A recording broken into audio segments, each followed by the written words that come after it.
Abra comigo a sua Bíblia, eu estou em Sofonias. Alguns olhos começaram a marejar, né? Eu vou parar por aqui. Um dos profetas menores, Sofonias, lá no capítulo 1, eu leio do 7 até o 18.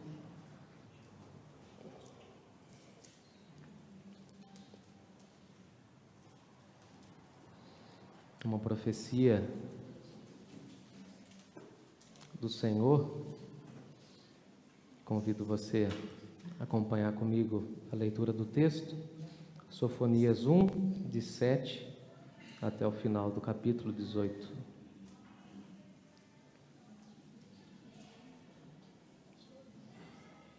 Diz assim o texto sagrado: Fiquem em silêncio na presença do Senhor, soberano, pois se aproxima o dia do Senhor. O Senhor preparou o seu povo para uma grande matança e escolheu os seus carrascos. Naquele dia de julgamento, diz o Senhor, castigarei os líderes e os príncipes de Judá e todos aqueles que seguem costumes estrangeiros. Sim, castigarei aqueles que participam de cultos idólatras e enchem a casa dos seus senhores de violência e engano. Naquele dia, diz o Senhor, um grito de alarme virá do portão dos peixes e ressoará em todo o bairro novo da cidade. Um grande estrondo virá das colinas. Lamentem, vocês moram na região de mercado, pois todos os comerciantes e negociantes serão destruídos. Vasculharei com lamparinas os cantos mais escuros de Jerusalém, para castigar aqueles que vivem acomodados em seus pecados. Pensam que o Senhor não lhes fará coisa alguma, nem coisa boa, nem coisa má. Por isso seus bens serão saqueados e as suas casas destruídas. Construirão casas novas, mas não habitarão nelas. Plantarão videiras, mas não beberão do seu vinho. Esse dia terrível do Senhor se aproxima, ele virá depressa. Será um dia de amargura em que até os homens fortes gritarão. Será um dia em que o Senhor derramará a sua ira, dia de sofrimento e dia de angústia, dia de ruína e desolação, dia de escuridão e de trevas, dias de nuvens sombrias e densas, dia de toque de trombetas e gritos de batalha. Caem as cidades cercadas por muros e as fortalezas mais poderosas, porque pecaram contra o Senhor, eu os farei tatear no escuro como cego, seu sangue será derramado no pó, e os seus corpos apodrecerão sobre a terra. Seu ouro e a sua prata não salvarão no dia da ira do Senhor, pois toda a terra será consumida pelo fogo do seu zelo. Ele dará um fim assustador a todos que habitam a terra. Vamos orar? Senhor nosso Deus e nosso Pai, muito obrigado, Deus, por essa manhã. Obrigado porque nós estamos reunidos em Teu nome. Te louvamos mais uma vez pelo Dia das Mães e agradecemos pelas mães que o Senhor colocou em nossa jornada, em nossa caminhada, a nossa mãe, também as mães da nossa igreja, pedindo assim que o Senhor as visite com graça e misericórdia, abençoando suas vidas, seus corações, os seus filhos.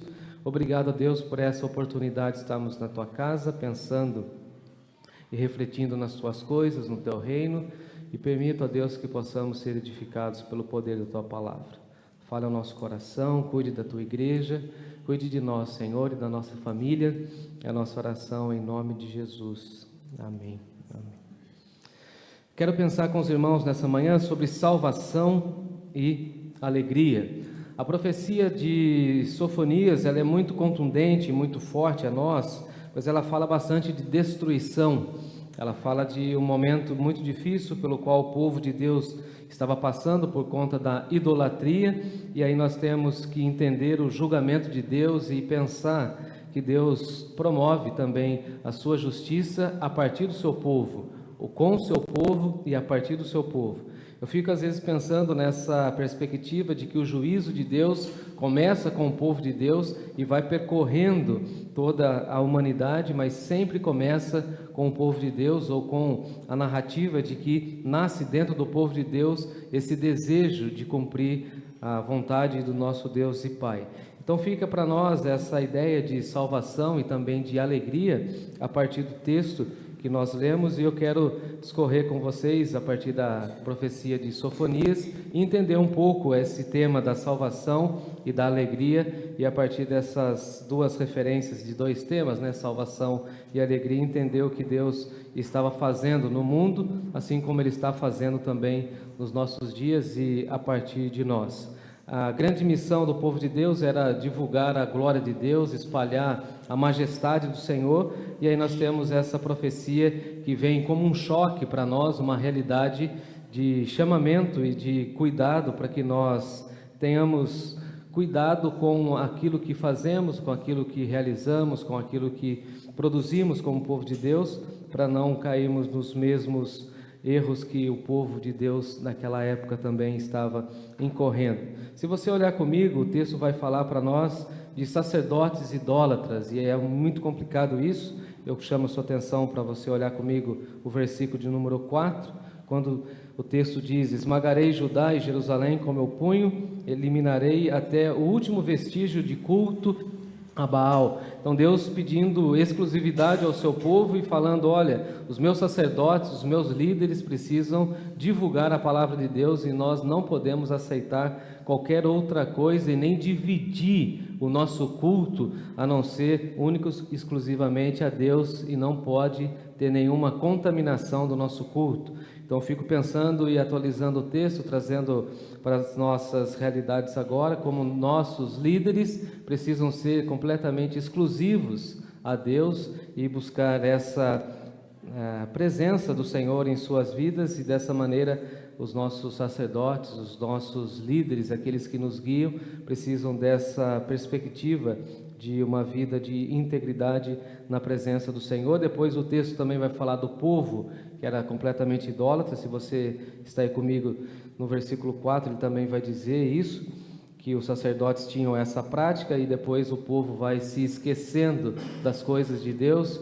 É muito complicado quando a liderança vai se escorregando para alguma coisa que não é do Senhor, e depois todo o povo também vai se inclinando para essa prática, e aí nós vamos perdendo toda a noção e referência do que de fato é culto a Deus, do que de fato é importante para as coisas do nosso Senhor. E aí nós acompanhamos também essa adoração, se você está aí comigo no texto, a partir do versículo 5, pois o texto vai dizer que eles subiam nos terraços e se curvavam diante das estrelas e dos astros, ou seja, uma adoração assim quase que da natureza, né? Uma adoração para as coisas criadas e não para o Criador. Eles ficavam adorando as estrelas, as nuvens, e vendo tudo aquilo que a natureza poderia oferecer, e se esqueciam de agradecer àquele que criou todas as coisas. É muito pertinente isso hoje, é muito atual,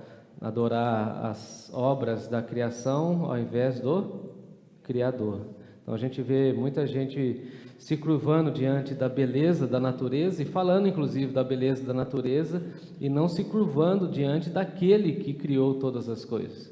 É tão interessante, as pessoas, por exemplo, vão ao mar ou no litoral e falam: nossa, que coisa linda, que coisa grande, que mar maravilhoso, é infinito, e não vê que o Deus infinito, ou Deus eterno, foi quem criou todas as coisas. Então, essa proposta nós já tínhamos no Antigo Testamento, e o povo adorando a criatura ou as coisas criadas ao invés do nosso Criador. Então, eles adoravam a natureza, assim como as pessoas também nos nossos dias adoram as coisas criadas e não reconhecem o Criador. Adoram as pessoas, por exemplo, e não o Deus que fez as pessoas. Adoram o filho e não o Deus que deu o filho.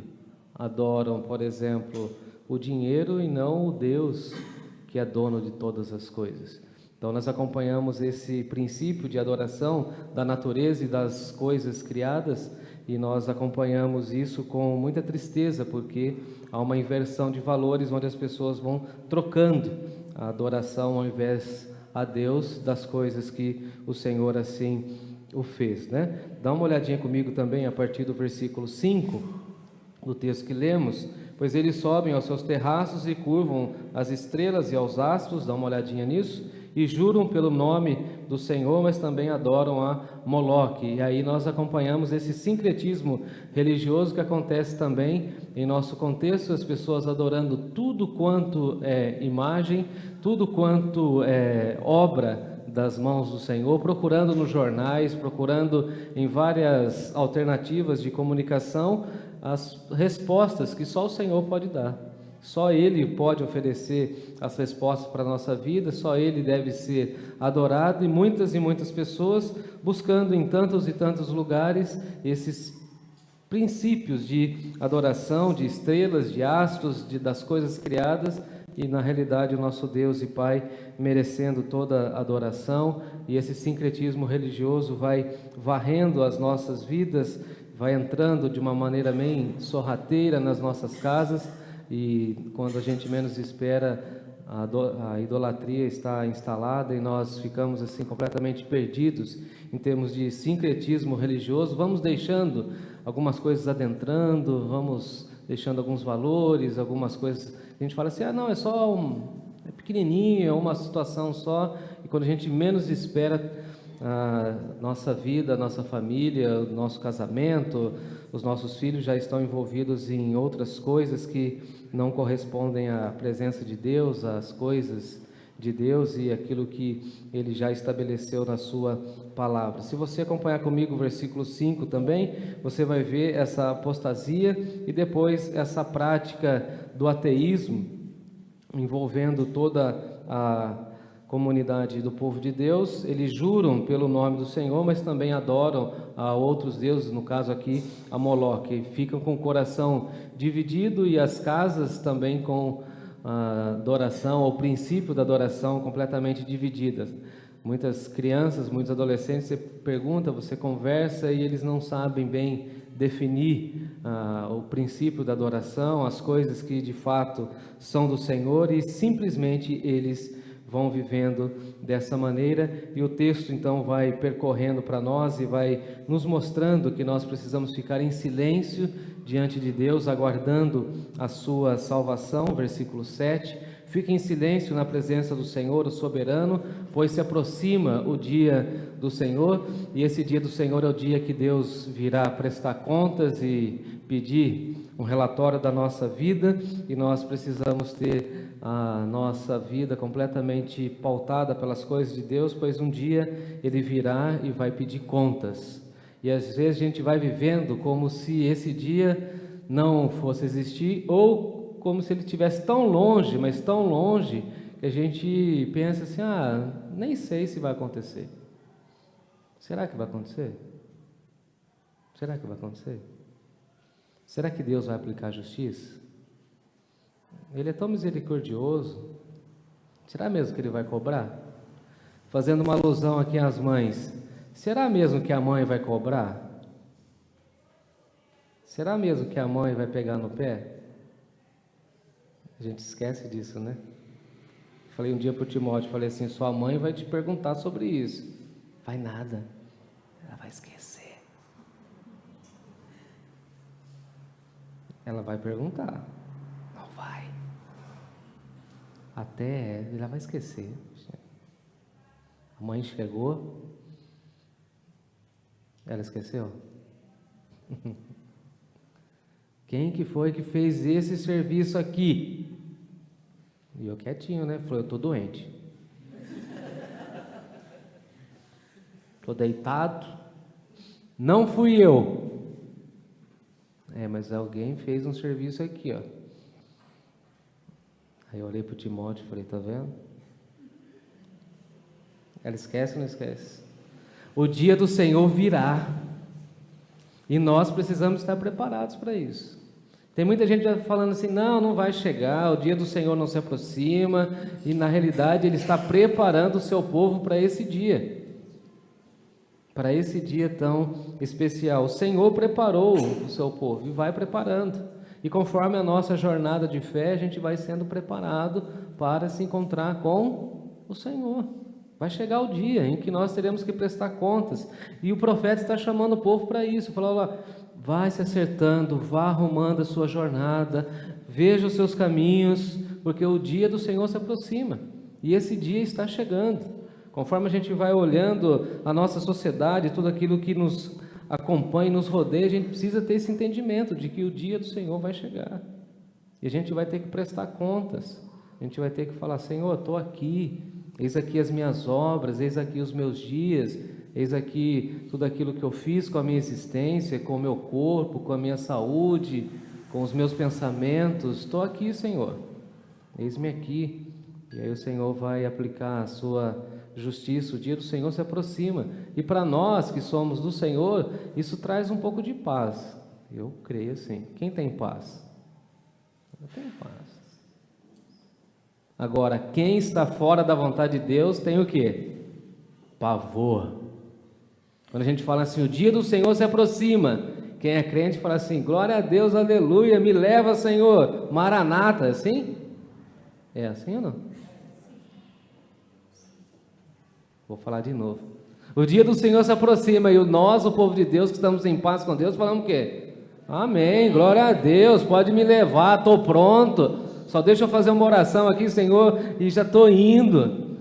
Agora, quando a gente fala do dia do julgamento de Deus, para quem não teme a Deus, para quem vive fora do caminho de Deus, treme. Não vai acontecer. Começam a desdenhar. Vai demorar para chegar. Não vai. O dia do Senhor se aproxima. E esse tom de urgência deveria levar a gente ao arrependimento, ao quebrantamento. A noção de que Deus está chegando e de que Ele vem nos buscar e que Ele vai nos levar e de que nós precisamos acertar a nossa vida com o Senhor. Então essa é a proposta de Sofonias, esse tom de urgência para ontem, não é para hoje, é para ontem. Confissão, quebrantamento. Ele está falando de castigar os líderes do povo de Deus que não cumpriram a vontade do Senhor. Eu fico imaginando tantas e tantas lideranças que vão se levantando em nossa nação, dizendo em nome do Senhor, que um dia terão que prestar contas. Para eu pensar nisso. Todo mundo agora é evangélico, já viu? Todo mundo é nosso irmão, na fala. Nas práticas eu não sei, na fala. Aí um dia Deus vai falar assim: vamos separar, vamos ver quem de fato é de verdade. Essa apostasia, todo mundo falando que é do Senhor e depois vivendo uma vida que não é do Senhor. E diz aí o texto: naquele dia, versículo 8, castigarei os príncipes de Judá e todos aqueles que seguem costumes estrangeiros, aqueles que vão trazendo costumes de outros povos e vão tentando embutir dentro do povo de Deus e tentando colocar dentro da realidade do reino situações que não fazem parte do reino. Nós no reino gostamos de simplicidade. Nós no reino aprendemos a viver de uma maneira leve, tranquila, sem conflitos, sem discussões. E as pessoas vão tentando trazer essas outras práticas, esses outros costumes para dentro do povo de Deus, e aí nós temos que tomar esse cuidado. E veja que o texto no versículo 9 vai falar de cultos idólatras, casas de seus senhores, de violência, de engano. E se nós amamos a Deus e tememos a Deus, nós devemos fazer da nossa casa um pedacinho do céu. Se esforçar ao máximo para que a nossa casa tenha paz, tenha aquela ambiência de fraternidade, de comunhão. Levar para dentro das nossas casas essa proposta de que nós temos o Senhor e de que o Senhor é o alicerce da nossa casa, da nossa aliança, e que nós queremos uma casa marcada pela paz, pela alegria, não pela violência, não por aqueles filmes e desenhos completamente sanguinários, já viu? Aqueles jogos de videogame que parece que no canto da tela vai escorrer sangue de tanta violência. E o texto vai mostrando para nós essa realidade. Olha, eu vou castigar, eu vou mostrar para vocês e vou trazer essa proposta de salvação, mas essa salvação tem que trazer alegria, tem que trazer um renovo para a casa de vocês, e vocês precisam viver dessa maneira. Se você acompanhar o texto, ele segue ainda. Dá uma olhadinha a partir do versículo 11, quando ele vai falar de lamento, depois vai vasculhar, e aí o texto segue falando: seus bens serão saqueados, versículo 13, o seu ouro, por exemplo, versículo 18, e a sua prata não salvarão da ira do Senhor, mostrando assim, ó, somente Deus é que pode salvar a sua casa, somente o Senhor pode trazer alegria especial para a sua moradia, e você e eu somos convidados a viver debaixo dessa graça de Deus, dessa manifestação do Senhor e desse cuidado que Ele tem para com as nossas vidas. Devemos sim, assim como o profeta vai nos mostrando, chorar pelos nossos pecados, agradecer pela nossa casa. Vocês vão construir casas novas, e eu fiquei pensando aqui, Senhor, o que será casas novas? Novas vinheiras, né? Videiras que ele está falando. Plantarão videiras, mas não beberão dos seus frutos. O que vai ser beber desse fruto? O que vai ser plantar novas videiras? Ruínas de desolação. E aí o texto vai se prolongando e mostrando que tudo está nas mãos do Senhor. Tem coisa que a gente vai fazer, a gente vai plantar e não vai ver o resultado. Tem coisa que a gente vai ver sim o resultado, mas independentemente dos resultados, nós precisamos colocar tudo nas mãos do Senhor. Eu fico imaginando alguém plantando uma videira, e aí Deus fala assim para ele: olha, você não vai ver o fruto dessa videira. Você vai começar esse trabalho, mas você não vai ver fruto nenhum, resultado nenhum. E pela fé você planta. Você fala assim: eu não verei, mas outros verão. E eu fico pensando se não é esse o trabalho de uma mãe, de cuidar de uma vida, de alimentar uma vida, instruir uma vida, e falando assim: eu não sei se eu verei os resultados dessa plantação, mas eu vou plantar, porque alguém um dia vai colher. Eu vou semear, e alguém um dia vai colher o fruto. Se não é o trabalho de uma mãe embalando uma criança, se não é o trabalho de uma mãe educando uma filha, um filho, e falando assim: olha, lá na frente a outra geração vai colher o resultado desse meu trabalho. Eu vou plantar, eu vou cuidar desse coraçãozinho, porque lá na frente esse coração vai cuidar de outro coração, que é meu neto, minha neta, e outras gerações virão através desse trabalho. Lá na casa do meu sogro tem uma videira. Alguns anos atrás ele plantou.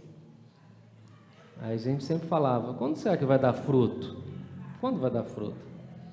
Aí ele falou assim: vai demorar, no mínimo 1 ano. O Timóteo e eu sempre estava lá e ficava perguntando: e aí, cadê o fruto? Aí meu sogro falou: não, estou regando. Meu sogro colocava a mangueira lá e regava. Ele vai matar a coitada aí de tanta água, vai beber tanta água. Eu falei: não, uma hora certa. Aí um dia surgiu um cachinho. A gente se alegrou e falou assim: nossa, tem um cachinho de uva. Aí agora essa semana a gente esteve lá, tem vários cachinhos. Não tem mais um, tem vários. Aí falou: aqui está a primeira frutinha, está aqui, ó. A gente vai cuidando dos filhos, e a gente se esquece disso. Vai regando, vai cuidando, vai alimentando, porque na hora certa vai dar os frutos. E no tempo de Deus esses frutos vão ser deliciosos para a honra e glória do nome do Senhor. Então nós precisamos ter essa proposta de espera, de expectativa. E isso estava com o povo de Deus. Espera, vai chegar. Espera, o resultado vai acontecer. E assim eu queria dizer às mães e aos pais que não desistam. Reguem, cuidem, esperem. Um dia vai frutificar. E quando frutificar, vai ser maravilhoso, para a honra e glória do nome dele. Vai ser abençoador. E aí nós precisamos esperar o tempo, esperar tudo aquilo que o Senhor tem feito, tudo aquilo que Ele tem falado, e dessa maneira aguardar a salvação em silêncio. Eu acho que a nossa alma às vezes é muito ruidosa, tem muito barulho, e Deus fala assim: aguarde a salvação em silêncio. O meu Senhor virá na minha direção. Você poderia falar isso aí: o meu Senhor virá. O meu Senhor virá na minha direção. Trazendo o quê? Salvação. Trazendo o quê? Alegria. Salvação, alegria. Ó Deus, venha na minha direção, trazendo salvação e alegria. Quando ele olha para esse cenário, ele fala assim: está tudo corrompido, está tudo difícil, está tudo complicado, mas virá salvação e alegria.